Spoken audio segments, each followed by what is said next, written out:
Anh em thấy không? Hôm nay là chúng ta sẽ quyết tâm là sẽ đi câu mực, đúng không?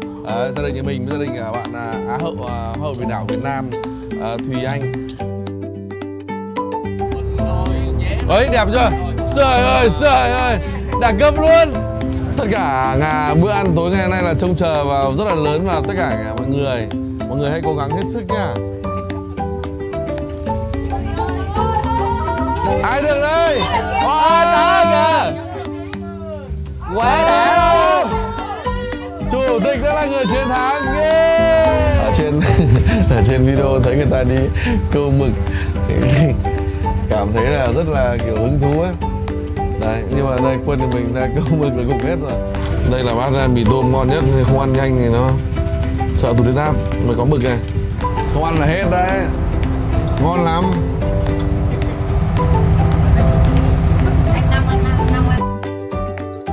Xin chào các bạn, chào mừng các bạn đến với video tiếp theo trên kênh Sapa TV. Tiếp tục cuộc hành trình đưa đại gia đình đi nghỉ hè 2025 thì gia đình nhà mình đã có mặt tại Nha Trang rồi. Và ngày hôm nay thì sẽ đi Vinpearl Nha Trang nha các bạn nhá.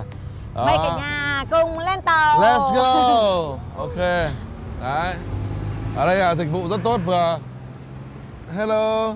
Dừng cái mà anh em đã mang đồ vào trong rồi. Dạ chào anh. Thôi coi video của anh biết. Ok. Cảm ơn anh chạy xe điện đây luôn à? Chụp hình cho anh. Ok được. Dạ. Đây. Ok. Cảm ơn anh. Xem ẩm thực. Ok, cảm ơn anh. Cảm ơn anh nhé. Chúc anh làm việc tốt nhá. Ok. Vào trong này mát lẹm nha. Đấy các bạn em. Mát lạnh luôn.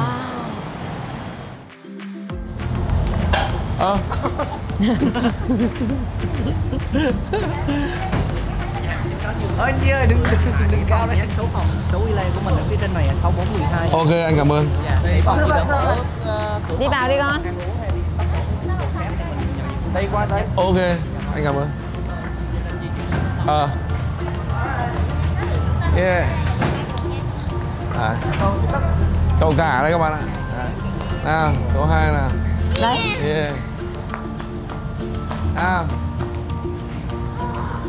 Wow. Sắp được đi bơi rồi, Yeah. Hải Nhi có thích không? Hello. Sau khi mà cả đoàn di chuyển 7 phút thì bây giờ đã có mặt tại trên đảo rồi. Đó. Mình đi lối này đúng không? Đây.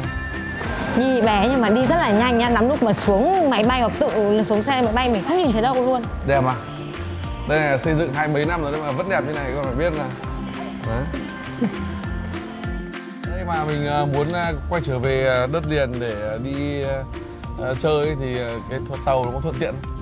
Tụi em có hai cách để mình về bên đất liền, hoặc là anh chị có thể đi tàu cao tốc, hoặc là tụi em có cái phương án hay là cái thứ mà làm cho Vinpearl nói chung mà nổi tiếng xưa giờ đó chính là cáp treo. Cáp treo. Dạ. Cáp treo thì trong điều kiện thời tiết thuận lợi thì đi rất nhanh, đâu có tầm khoảng cỡ 12 phút. 12 phút. Dạ. Từ đây về đến Vĩnh Bờ thì chiều dài tiêu chuẩn của nó là 3 cây số, 120 m. Dạ. Mà nhanh chóng thuận tiện để có thể di chuyển xử lý thì nên đi tàu sẽ nhanh. Đi tàu nó nhanh nhỉ? Dạ vâng, còn trải nghiệm thì nên đi bằng cáp treo. Ở đây là hai bên dọc. Này, hai bên này hoa giấy này. Hoa giấy màu tím màu trắng. Đặc sản của Vinpearl. Có cả những cái trò chơi mạo hiểm kìa, như là đường đi núi phải không? Ngày mai để cho các bạn đi nhá. Cho bạn trải nghiệm đấy kìa. Chơi ở Vinpearl này thì thường mình ở khoảng mấy ngày thì mình chơi hết được những cái trò đây. Quan trọng là sức thôi anh chị ạ. Một tuần này được không nhỉ? Tổng hợp là có nhiều trò nghe. Dạ nhiều, riêng cái khu Wonder của em thì rất là nhiều rồi. Trò chơi không rồi còn có khu sở thú rồi thủy cung. Tất cả mọi thứ. Ở đây thì tụi em cũng mới vừa khai trương khu gọi là Vinpearl Harbour, là cái khu gọi là trung tâm thương mại Vinpearl ấy. Đấy thì tụi em cũng có kết hợp để cho các đơn vị bên ngoài vào, người ta cũng có kinh doanh rất là nhiều mặt hàng ăn uống và Có cái khu nào mà bảo bắn pháo hoa tầng thấp đó? Dạ có. Cái đó là một cái show nó đặc biệt, nó tên là Tata Show. Dạ theo ngôn ngữ của tụi em thì sẽ gọi là một cái thực cảnh đa phương tiện thì có mấy bạn diễn viên, mấy bạn múa kèm với lại là kết hợp là sẽ có đèn chiếu rồi đèn flash rồi bắn pháo hoa rất là hay. Dạ. Ở đây là VinWonders. Dạ. Cái này là chuyên các khu vui chơi đây đúng không? Dạ đúng rồi, nó đó này. Thường buổi sáng là các cái trò chơi này là diễn ra hoạt động từ mấy giờ? VinWonders của tụi em sẽ bắt đầu từ 9 giờ sáng. Dạ. 9 giờ sáng. Cho đến mấy giờ? Cho đến cái show cuối cùng là Tata Show bên em là 8 giờ. Còn sẽ có thêm một cái show sau đó nữa tên là Stunt Show, sau đó là độc nhất ở Việt Nam rồi. Là tụi em có biểu diễn ở khu vực Vịnh Marina ở trong Vinpearl Harbor, là sử dụng jet ski rồi chơi flyboard kết hợp cùng lại vừa nước vừa lửa, có diễn viên múa trên đấy. Hay quá. Dạ. Bao giờ mấy giờ? Dạ thường là tối 9 giờ là tụi em sẽ có. Ok. Này phải thích phải đi dự cái show đấy đấy. Show nào muốn dự luôn.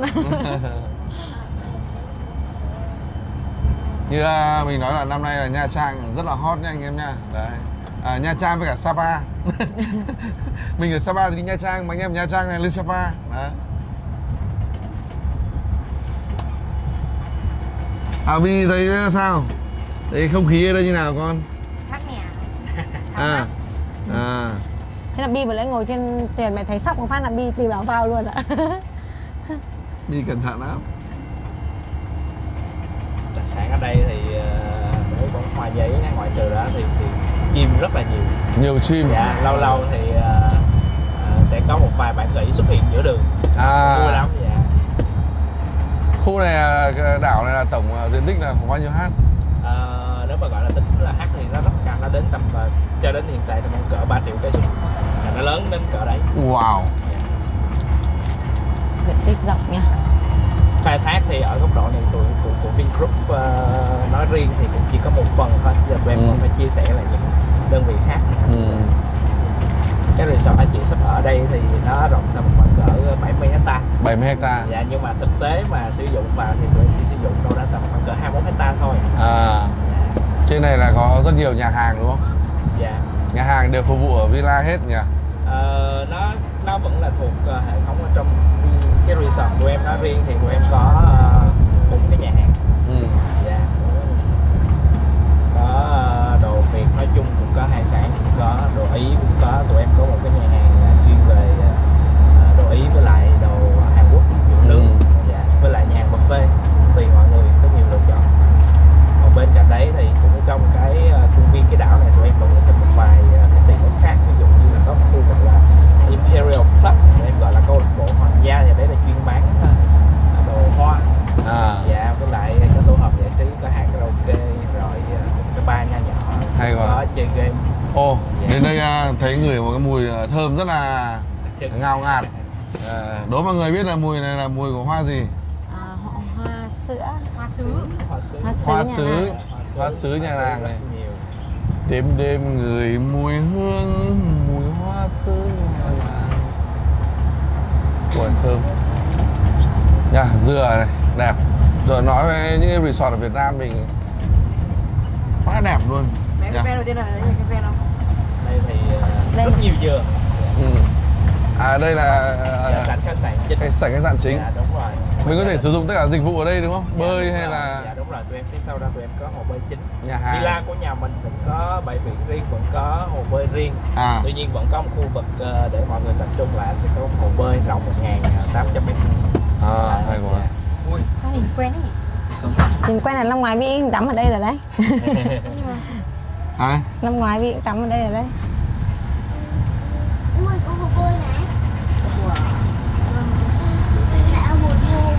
Tụi em cũng có chuẩn bị một cái setup nhỏ nhỏ cho anh chị. Thank you. Nên là chị muốn subscribe để quay clip gì đấy thì ok. Đây, ôi. Đây, trước khi mà các bạn nhảy lên thì mình sẽ đi review cho anh em xem. Đó. Phòng decor rất là đẹp luôn. Đây. Các bạn thích rồi, thích rồi. Ở bên này. Amazing. Đây là có một cái hoa quả, dừa, một cái setup nho nhỏ nhưng mà rất là ấn tượng luôn này, bánh kem. Để đây thôi tí enjoy, đâu để sang khám phá cái phòng bên này. Đâu, phòng đâu? Phòng của Hải. Đã sắp Đâu? vào phòng của Hải đâu rồi? Nào. Đây, đầu tiên. Ui các bạn ơi. Phải nói cái phòng của mình này amazing. Bồn tắm này. Đấy, tắm đứng này. Đẹp quá. Cái giường bất ngờ phải. Đâu? 1, Đâu? 2, 3. Đâu? Wow. Đây như Đây. kiểu đi nghỉ tận trong mặt ấy. Này đúng kiểu lâu lắm rồi mới hai vợ chồng mới đi nghỉ cùng cả gia đình. Đấy các bạn thấy không? Ở đây là setup phòng À, quá tuyệt vời. kỷ niệm 15 năm ngày cưới luôn đấy. À thế à? Đấy, 15 năm ngày cưới. Tuyệt vời. Đâu, để đi ra phía ngoài xem nào. Đẹp quá nhỉ. Tuyệt vời. Ra ngoài xem có biển luôn. Đâu, phòng ở giữa đâu? Ở bên đây. Đâu? Đâu? Phòng các anh em ở bên này đâu à? À, ở đây là cũng có một phòng đơn nữa. Các thứ này. À, Ôi. trời ơi. Trời ơi. Đây là phòng của Hải Nhi với cả ấy ở đây đúng không? Hai chị em.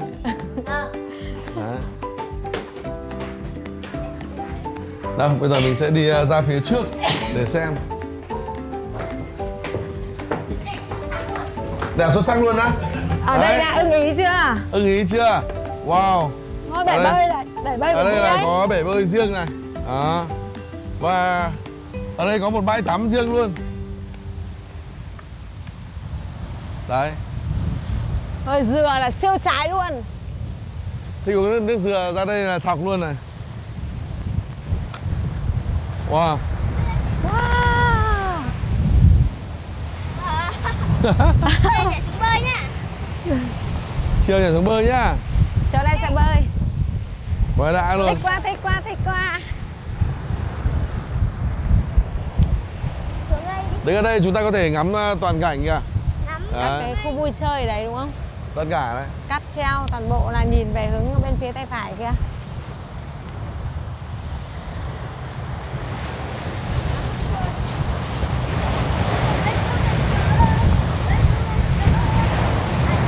Đã nhá. Tuyệt vời các bạn ạ. Đấy. Cứ mỗi một năm sau khi mà cả gia đình làm việc vất vả thì sẽ có những cái khoảnh khắc, cái thời gian này để quây quần bên nhau. Đó. Đi các bạn ơi. Đi lên thay đồ đi. Đi thay đồ bơi đi. Hả? Có phải là chiều luôn rồi. À thế à? Đấy, ở đây là mình ở đây mà có đối tác đến làm việc hay là ngồi đây hay là gia đình. Nha, cũng ok. Đây là một cái nào tất cả ngồi đây uống cả dừa đã thế nào? Ăn hoa quả, ăn bánh này. Ui, ở đây cũng có là Cái gì đây? Vinpearl Nha Trang Bay. Wow. Này, từ những cái quả dừa nhá. Cũng được khắc chữ luôn. Đấy. Chung là hôm nay cảm ơn Vinpearl Nha Trang Bay rất là nhiều. Setup một cái bàn này rất là chu đáo. Cả nhà mình cầm này vô cái nhỉ. Cảm ơn chú Lâm nào. Cảm ơn chú Lâm nhá. Go. 1, 2, 3, go. Vinpearl. Mai đấy. Rồi, uống đây và cả nhà nhá. Đó. Đây là thành tích gọi là học sinh giỏi. Đấy, còn nếu phải cảm ơn Hải Nhi, phải cảm ơn hai anh kèm với nhá. Không Hải Nhi suýt thì không được học sinh giỏi. Đâu bờ. Dừa ngọt lắm. Khu này là Đây là khu nhà bếp này. Đó. Có tủ lạnh đầy đủ hết này. Pha cà phê.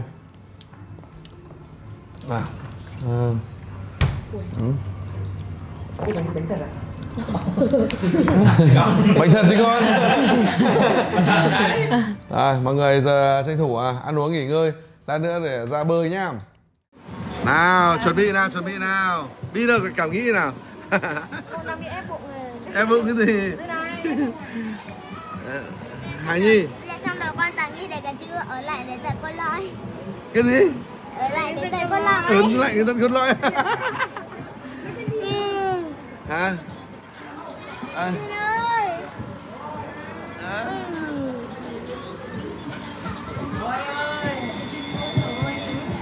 Bây giờ muốn xuống cảm nghĩ được. Thấy sao? À, Bây giờ xuống.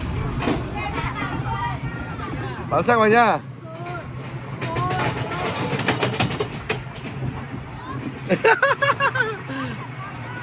Bám chặt vào. Bình thường mà.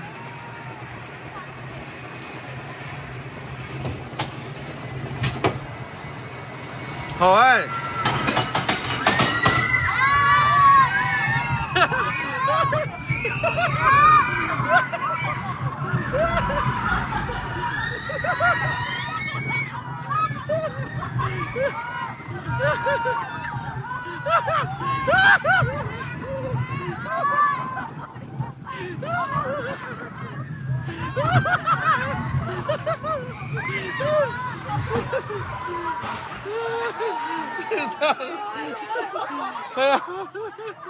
Phải không? Tần con lõi. Lạnh rồi con lõi. Tay bám vào đi. Ai à? Đóng vào tiền đình. Cái gì? Tiền đình. Sao tiền đình? Cái gì mà tiền đình?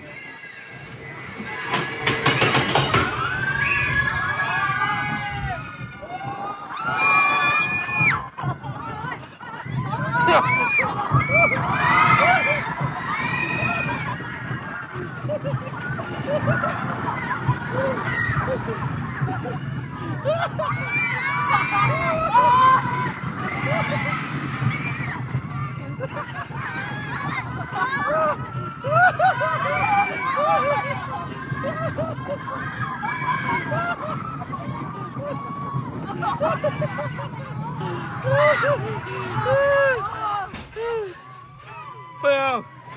À. Con chỉ biết cúi đầu.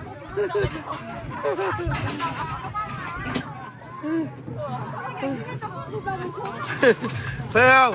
Cảm giác của con là Cảm giác là sao? nói là cảm giác của là đau tim. Sao? Lúc đầu em hoa mắt em cảm thấy em cắt ngất luôn. Hải Nhi sướng. Đây thích không?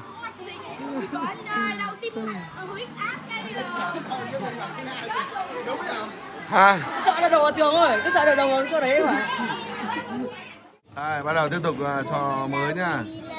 Hải Nhi, ai ạ? Ui dồi, vỡ gối rồi. Chưa chi đã vỡ gối này. Yeah, ôi, dép bắt đầu rơi rồi đấy.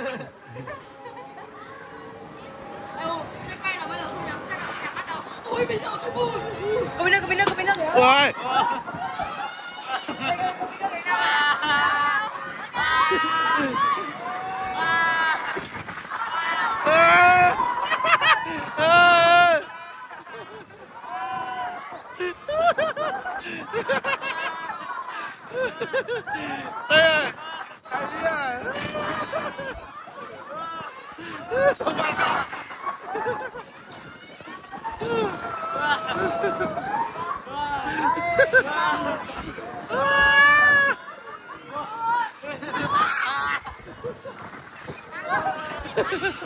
Hải Nhi.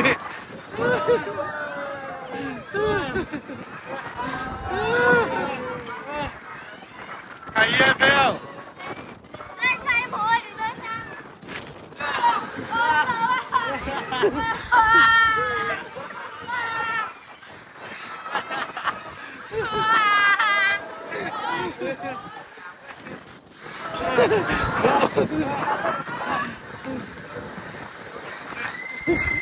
Hải Nhi phê pha đấy nhỉ? Thư giãn à?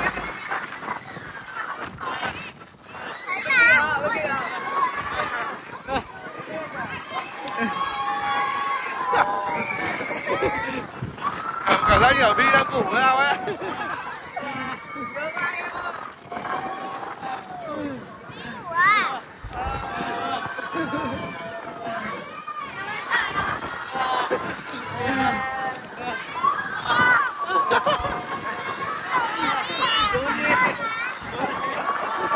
Cái gì?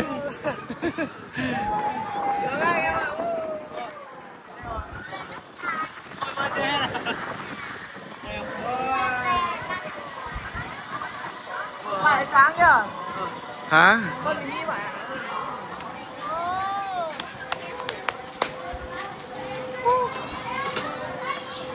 Thái Nhi thấy sao? Bình thường á. Con có thấy cả công viên nước cơ.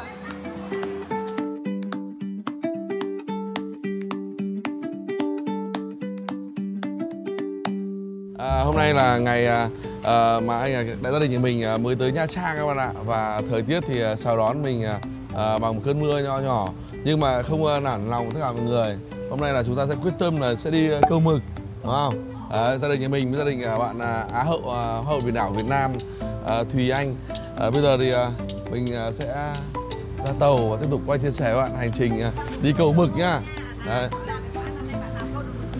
Đấy, nếu mà không câu được mực thì chịu luôn đấy. Mà đây là đang bến tàu đấy các bạn thấy không? Rất là đông luôn này. Đấy. Đúng rồi. Hồ Bi biết cái thuyền này gọi là thuyền gì không? Hả? Đây là thuyền thúng đây để họ di chuyển đây kia. Chào, chào anh em nhá. Chào các chàng sĩ. Anh em sao lại offline sớm thế này? Hả? Không chưa có mồi gì à? Chưa rồi. Thôi rồi đi câu mực đã. Đi câu mực đã. Đây và ngày hôm nay giới thiệu với cả đoàn đây là hướng dẫn viên của đoàn của mình nhé. Em tên gì nhỉ? Dạ em tên Trần Thanh Bình nha cả nhà. Trần Thanh Bình. Ở đây thì mình sẽ thấy cái khu vực này là chuyên dùng để cập những tàu dân về đi đánh cá. Ok, đây đúng không? Mình sẽ thấy được là những cái tàu mà có dàn đèn led như vậy nè. Thì đây là chuyên dùng để đi câu mực. Khi mà mình câu mực là mình sẽ bật cái dàn đèn led lên, mực và những cá nhỏ nó sẽ thấy cái ánh sáng là chiều sáng là nó sẽ bu quanh tàu mình đánh bắt hơn. Những cái tàu lớn bên này là người ta sẽ đánh lưới hoặc đánh chài. Thì có cái máy chính giữa để kéo lên. Nhưng mà cái thuyền của mình thì nó có to không em? Dạ to anh. Đây thuyền mình ở phía sau một xíu này. Thì thuyền nó trung bình thì mình sẽ ngồi được 25 khách. Nên là nhà mình ngồi thoải mái lắm. Thì nói chung là khu vực này là cảng cá của dân nên là hơi bừa bộn một xíu. Không sao. Dạ. Đây cảng cá của bà con nó mới tuyệt vời, đi qua gặp anh em rủ vào nhậu ngay. Ở đây là có thống kê được khoảng bao nhiêu tàu thuyền của em nhiều nhỉ? Dạ, nói chung là cũng rất là nhiều luôn, mình không có thống kê được, cứ thay đổi liên tục thôi.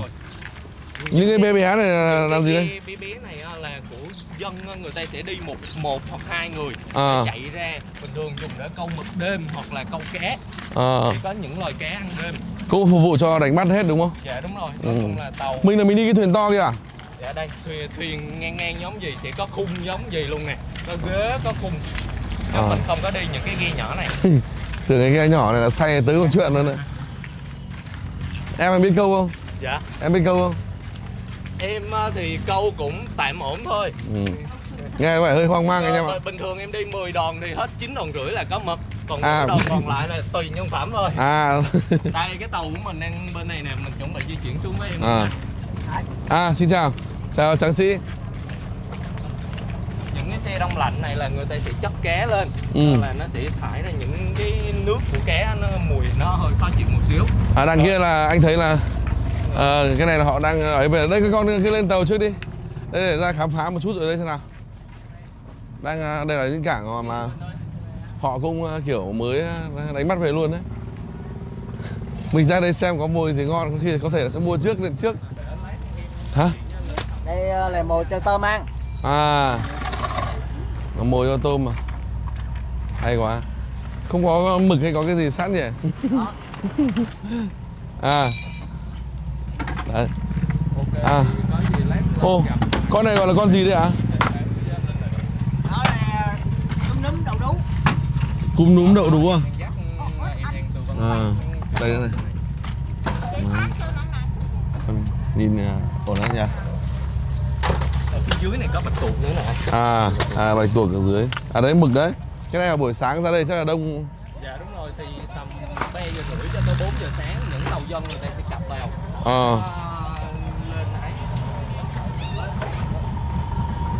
Đây các bạn thấy không? Đây. Đấy là anh em đang. Bây giờ mình đi đánh à hay là đi về rồi? Chào anh. Rồi bây giờ thì những cái tàu này vừa mới về nó là người ta đang tải cá lên nè. Thì ở đây sẽ có những cái khoang để chứa cá lên và họ sẽ xúc rổ lên để ướp đá cho nó giữ tươi. Đây là những cái tàu này có thể là đánh bắt ở Trường Sa hoặc là ngoài biển. Đúng rồi. Thì những cái tàu này đi trung bình thì nếu mà về giờ này thì chỉ đi trong ngày hoặc là tầm 1 tuần đổ lại thôi. Thế à? Đấy tôm kìa. Hello. Đánh bắt được nhiều không anh? Không được đấy em. Cái này là mình đi trong ngày à? Hay đi 2 ngày? Đi 2-3 ngày lên. 2-3 ngày. Em. Ở đây không có cái đồ gì ngon à? Để nhậu được à? Đây. Con cá gì đây anh? Dạ. Cá bò anh. Anh thử dơ lên cho em xem nào.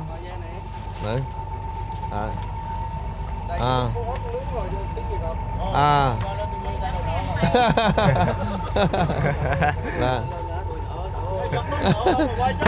Để ra đảo trốn nợ tôm rồi. này ngon thế này nha. Anh canh ở đây rất là hài hước. Dạ. Nhưng mà phải nói là cái mùa này là cái mùa mà đánh bắt cũng ok đấy nhỉ? Dạ đúng rồi. Thì trong nói chung là chỉ có những biển Nha Trang mình được cái trời phú á là đánh bắt thời kỳ nào cũng được, chỉ trừ những ngày biển động vào tầm tháng 9, 10, 11 là đó là những tháng bão lớn nhất mình khó đi đánh bắt thôi. Nhưng mà đa phần thì mình đánh ở dạt phía trong thì đi trong ngày về vẫn ổn, vẫn đi được. Đây gọi là cảng này gọi là tên là gì em? Dạ đây là cảng Vĩnh Trường anh. Bên mình là cái khu vực là bến dân sinh, còn bên khu vực bên kia người ta gọi là bến du lịch, cái khúc nãy mình vào ấy. Phía bên kia là đảo rồi đúng không? Dạ không, bên đó là đất liền luôn. Bên đó là Hòn Rớ. Hòn Rớ. Dạ. Đây là dạng cái vịnh ấy nhỉ? Dạ đúng rồi. Đây bên đây phía, đúng không? Phía sau lưng mình nhìn thẳng ra phía sau lưng mình là có cầu Bình Tân nè. Là cái mặt cầu Bình Tân á là đây. Rồi mình xuống tàu với em luôn nha. Ok. Rồi xuống cẩn thận giùm em luôn. Chào đại gia đình các dân tộc Việt Nam. Hôm nay lại gặp lại Thúy Anh rồi. Đây là đại gia đình của Thúy Anh nha các bạn nhá. Tí nữa sẽ làm quen sau. Hả? Rồi mình ngồi đều hai bên giùm em cho tàu cân nha, đỡ lắc nha. Ở đây ngồi sang bên này là cân chưa? Rồi anh Hải qua bên nào là cân bên đó rồi. Mình ngồi bên nào là nó nghiêng bên đấy.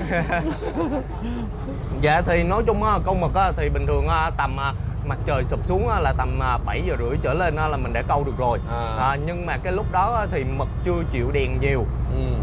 Với lại là lúc đó thì mực đa phần sẽ ăn đáy, nên là mình cũng câu dựa vào nhân phẩm thôi.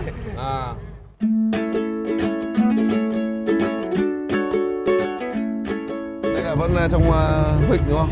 Dạ đây là vẫn trong khúc cửa sông. Mình ra khỏi cái mặt hai mặt núi bên này thì mới ra tới là bắt đầu cửa biển. Mặt núi ở phía đằng kia đấy á? Dạ đúng rồi. Ra khỏi đó cái mặt núi trước mặt mình nè. Đây. Dạ đúng rồi. Thì nếu mà tính trong mặt đất liền thì bên phía trong mặt núi đó là bắt đầu di chuyển qua tới resort Diamond Bay để chuẩn bị mình lên đèo Cù Hin.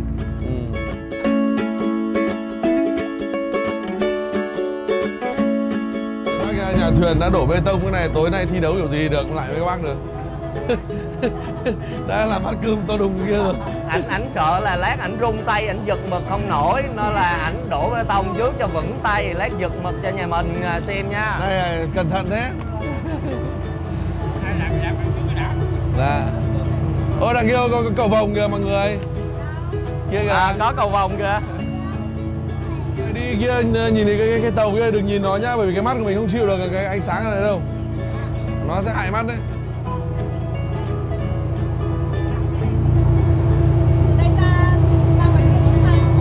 Dạ nếu mà di chuyển ra đó thì mình mất khoảng tầm... Dạ đúng rồi, cầu vồng phía sau lưng mình nè. Ăn cơm với cái gì đây?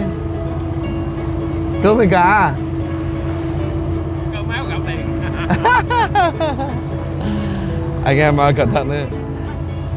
Nhưng mà với lòng quyết tâm của anh em mình ngày hôm nay là sẽ đi câu bằng được cái mực nha các bạn nhé. Năm nay là Hải rất là có duyên với cả biển. Đó.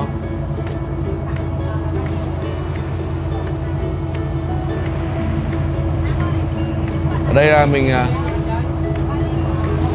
đây mình thấy là có một cái thuyền đi đánh cá từ ngoài Trường Sa về. Họ vẫn còn để đèn. Đó, cái đèn công suất cực lớn luôn.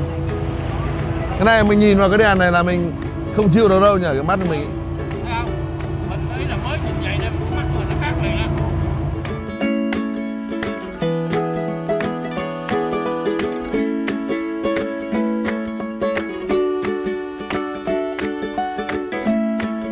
Bây giờ mình đang di chuyển vào khu vực làng chài mặt sâu của bên khu vực Hồ Kẻ Chí Nguyên. Bên góc bên tay phải của mình nếu mà đi ra một xíu là khu vực dân sinh. Khu vực trong này là làng chài du lịch.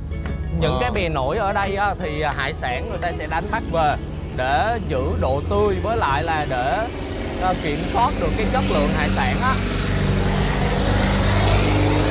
Cái đó là ghe máy của những anh thợ bắn cá, mấy anh sẽ qua đi bắn đêm, lặn đêm. Và ở sau sẽ có một cái thùng.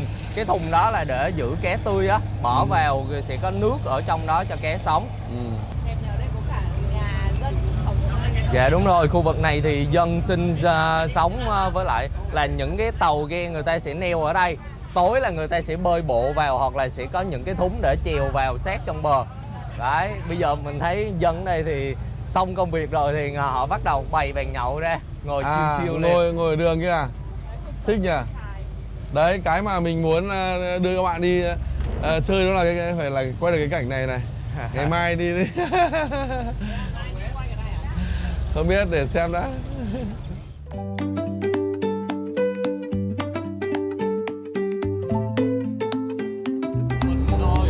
Ấy, đẹp chưa? Trời ơi, đẳng cấp luôn. Cái này độ sâu của bao nhiêu mét? Này cỡ 25 mét à? Khu vực này cũng khá ổn, nó là tầm 25 mét thôi.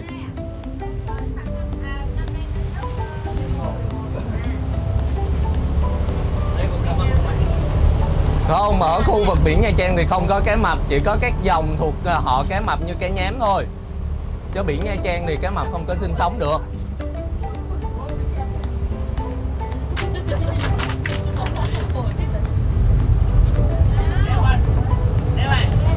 Neo cho anh.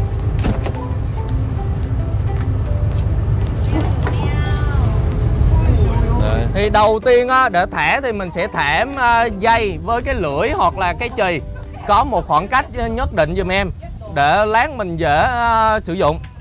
Rồi sau khi mà mình thả một khoảng cách như vậy á, thì cái tay mình sẽ móc như vậy, chừa lại giùm em một cái ngón trỏ móc vào sợi dây cước nè, một cái ngón trỏ móc vào sợi dây cước ở đây.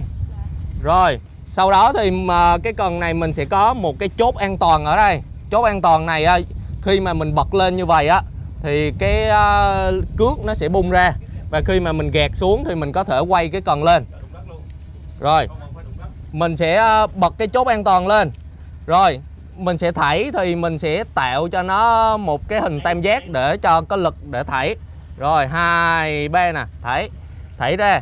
Thì khi mà mình thả cần xuống, mình nhớ là thả chạm đáy giùm em nha. Mực ăn ở đáy luôn, nó là mình thả chạm đáy giùm em. Và khi mà chạm đáy rồi thì cái cọng cước nó sẽ không có di chuyển nữa, nó sẽ đứng lại như vậy. Thì mình sẽ gạt cái chốt an toàn lên, gạt cái chốt an toàn lên và mình quay giùm em vài vòng. Quay giùm em vài vòng để căng cọng cước nè. Và nhớ giùm em thì rơi vào khoảng tầm 20 cho tới 35 giây thì mình sẽ giật cái cần lên. Mình sẽ giật cái cần lên để cảm nhận được là khi nào con mực nó ăn cái con mồi của mình. Và khi mà mình giật lên như vậy á thì đầu tiên là nếu mà con mực nó sẽ đuổi theo con mồi để nó táp thì mình sẽ cảm thấy một cái lực nó giật ngược cái cần mình lại. Hoặc là con mực đã táp rồi thì mình giật lên thì cái cần mình sẽ nặng trĩu đi, thì mình sẽ biết được. Tất cả bữa ăn tối ngày hôm nay là trông chờ vào rất là lớn vào tất cả mọi người hãy cố gắng hết sức nhá. Mình ráng cố gắng dùng hết tất cả nhân phẩm vốn có của mình để mình câu lên con mực đi. Ai được đây? Đó kìa, quá đã luôn. Chủ tịch đã là người chiến thắng. Yeah. Đủ uy tín chưa?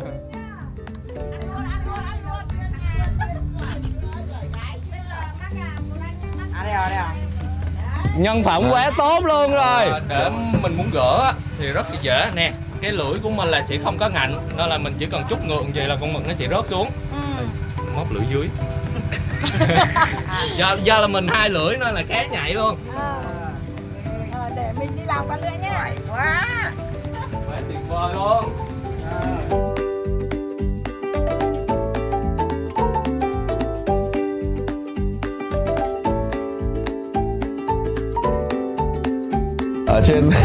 Ở trên video thấy người ta đi câu mực cảm thấy là rất là kiểu hứng thú ấy. Đấy, nhưng mà đây Quân thì mình ra câu mực là gục hết rồi. May ngày hôm nay là vẫn có mực. Nhưng mà cái mực này là mực anh em mang đi em. Phải khai thật.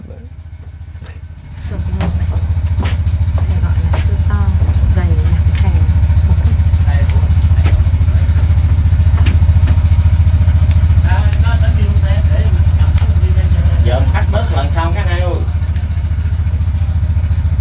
Này pha ít chẩm chéo luôn tí chấm anh ạ.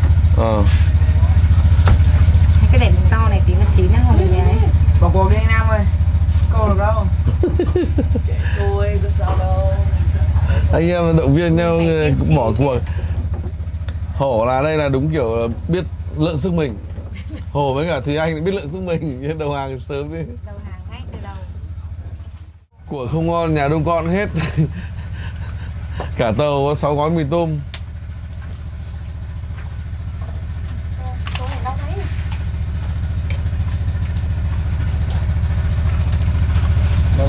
Đúng là hàng mực này qua hàng mì tôm nó cũng giống như kiểu hàng mực ở dưới biển. Đấy có vẻ hoang mang.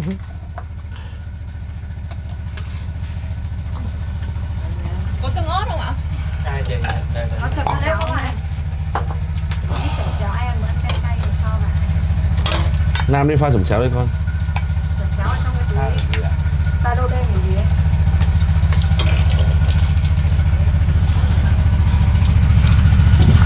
Đây là bát mì tôm ngon nhất, không ăn nhanh thì nó sợ tụt huyết áp. Mới có mực này. Mì tôm hải sản.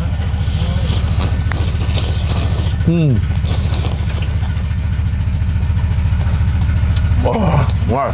Gọi Khánh đi dậy cho con ăn mì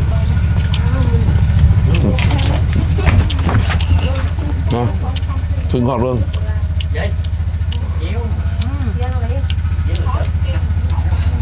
Rồi, em gửi tôi nữa. Tầm ngon. Nói.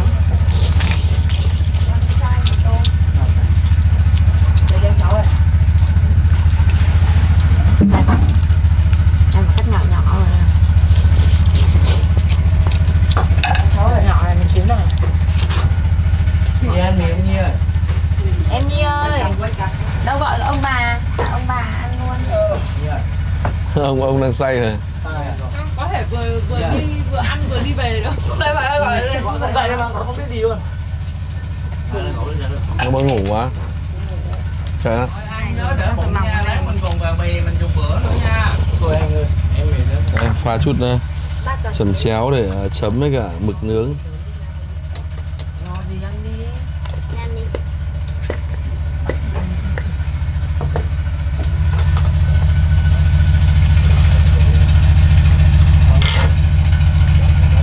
Chắc là vừa mình thu neo vừa về vừa ăn nha anh ạ. Đảm bảo gọi là Rồi mình thu neo vừa đi vừa ăn luôn ha. Chứ muốn để một lúc nữa là mình cũng không chịu nổi. Nhà mình thu cần lên hết giùm em luôn nha. Này, dâu này là chín rồi này. Thành Quả ăn thử rồi. Thôi em ăn cái này cho tỉnh. Các bạn đây, các bạn ra đây ăn nè. Ủa ơi. Siêu ngon luôn. Cắt cái mũi gạt thôi. Chị anh cái này ăn ngon lắm. Ngon lắm em ạ. Sợ tầm này chắc em lao mặt vào xong đấy. Ai mà không ăn mực này là quá là hối hận luôn. Dạ, được ạ. Đây, cái này chị. Thôi.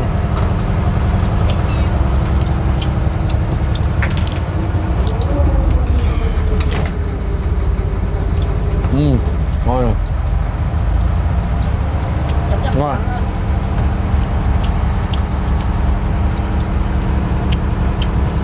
Các bạn nhỏ đâu, mỗi bạn ở đây làm miếng đi con. Không ăn là hết đấy. Ngon lắm.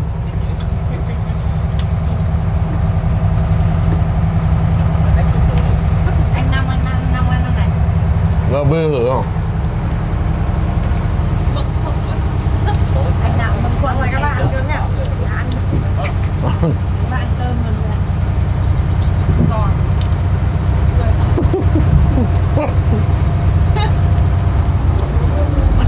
Dai quá. Ôi anh dùng tay làm miếng mực chấm thập cháo đi anh. Trải nghiệm à.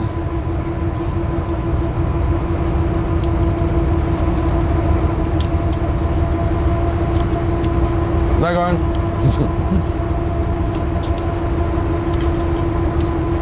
Cậu cả là say rồi.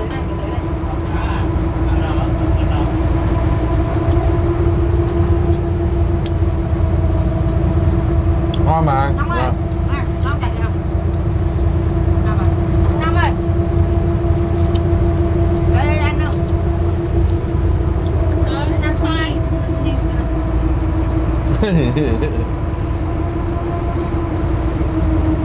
Này, thằng nào mà đề xuất là đi cái tour đi câu mực này kiểu gì về ăn đấm.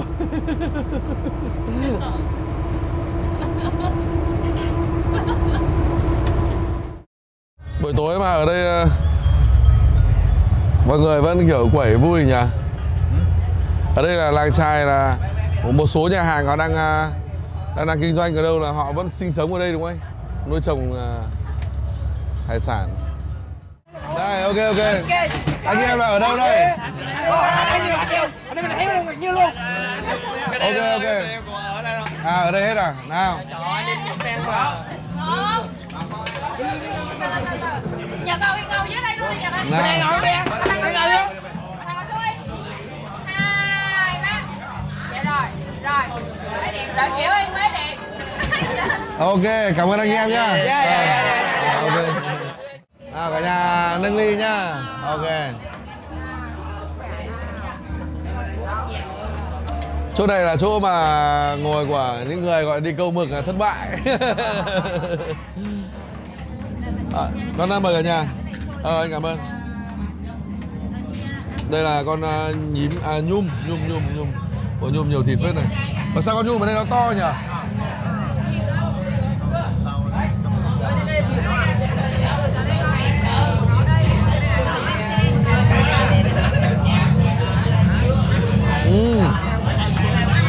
Siêu béo luôn.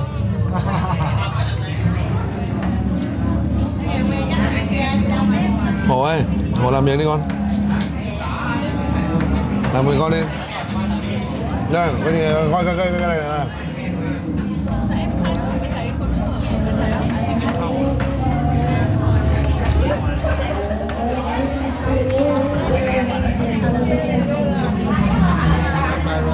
Ăn đi cô chú.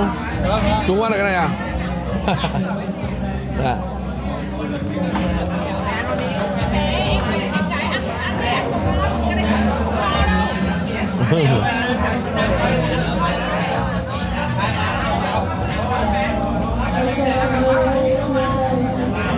Ở đây hơi ồn tí vì xung quanh đây là bà con hát karaoke.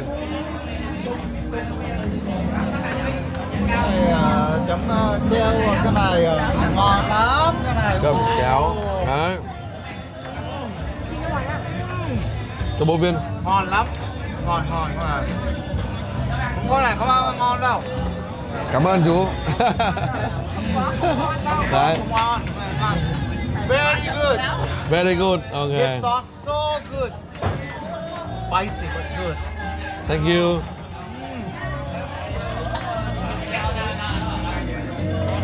Trước chú có 12 năm công tác ở bên Lào cho nên ăn chẩm chéo nhiều.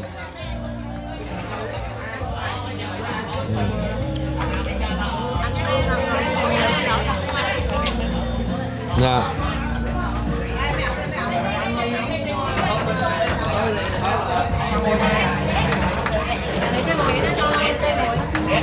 Ngon. Con này béo lắm. Ngon. Ngon ạ. Bình thường mình ăn con nhum ở trong kia nó bé bé, còn đây to rồi.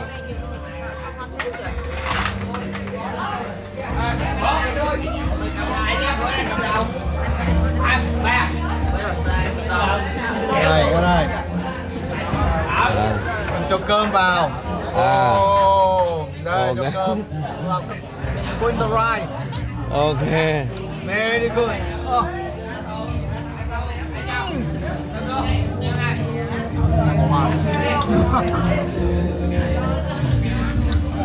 Cho ít chẩm chéo đây, món nước mắm mà.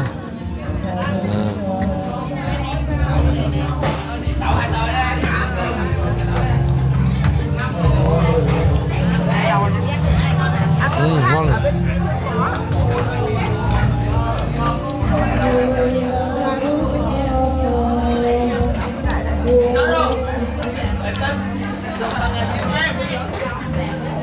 Ăn chéo cái này hết sai rồi.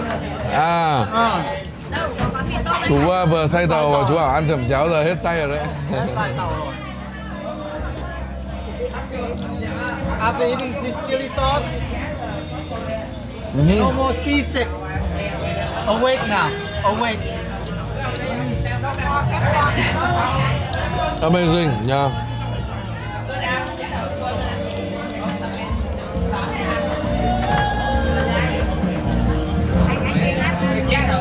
Không, anh này hát thì không bao giờ lo bản quyền. Không bao giờ lo nhận bản quyền yên tâm.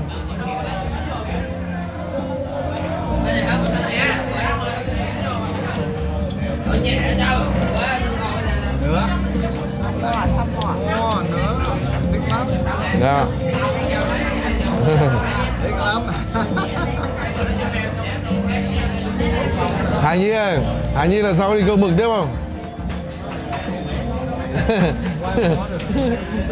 Có thể mà. Nhưng mà con không say.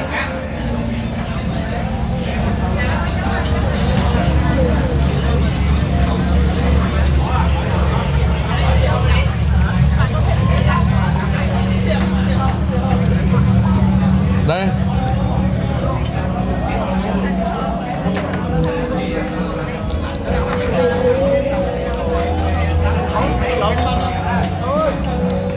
Nó ăn 3 bát mì tôm rồi, no quá không?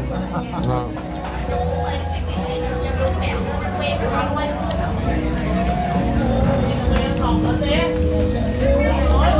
Đây là lẩu hải sản này, nhiều cá này. Ngon chưa? Mà chưa sôi.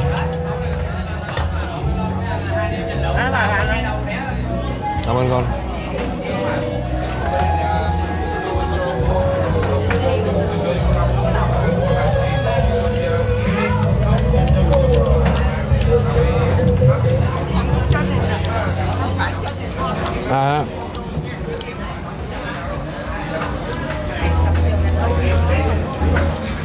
Gậy được rồi cô ạ.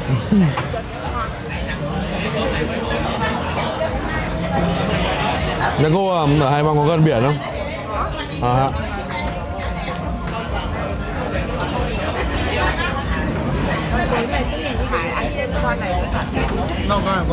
Con này của cameraman. Đây vẫn còn mà. Dạ.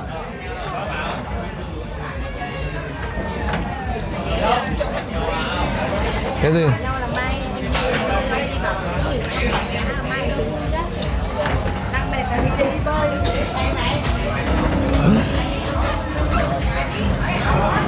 Thế này mới thấy là mọi người ra biển đánh bắt được cái con hải sản này không hề đơn giản đâu.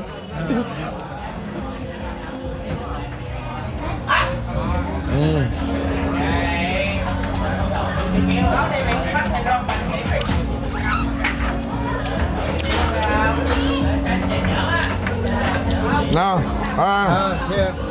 mình nâng ly để chào khán giả cái nào. Tiếp tục về ăn uống xong rồi gia đình về nghỉ ngơi, ngày mai tiếp tục cuộc hành trình. Yeah.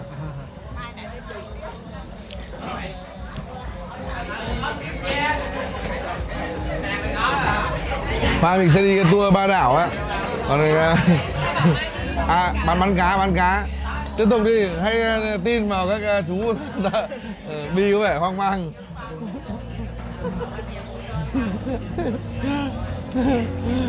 Giờ thì Hải xin phép kết thúc video đây. Cảm ơn các bạn rất nhiều. Xin chào và hẹn gặp lại các bạn vào video kế tiếp nhé. Bye bye cả nhà.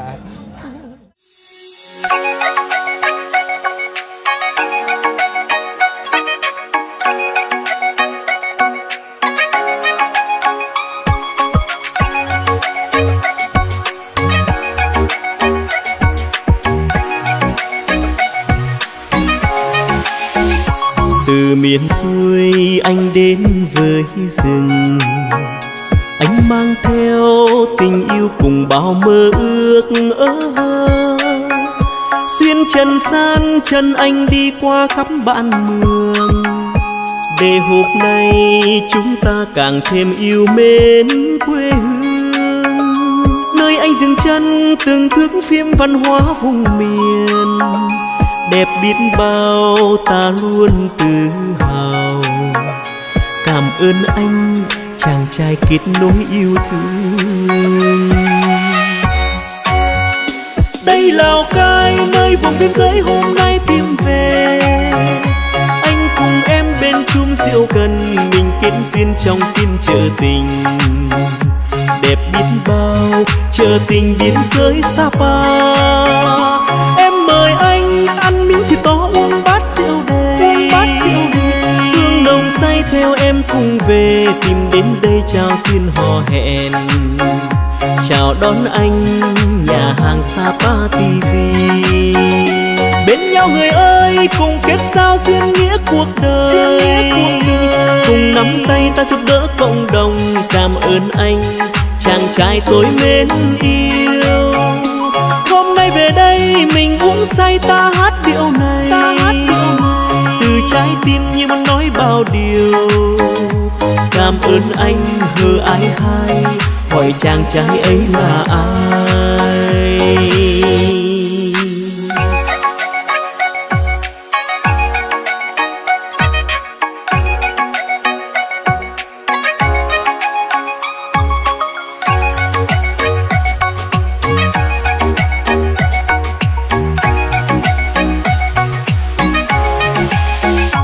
Từ miền xuôi anh đến với rừng, anh mang theo tình yêu cùng bao mơ ước.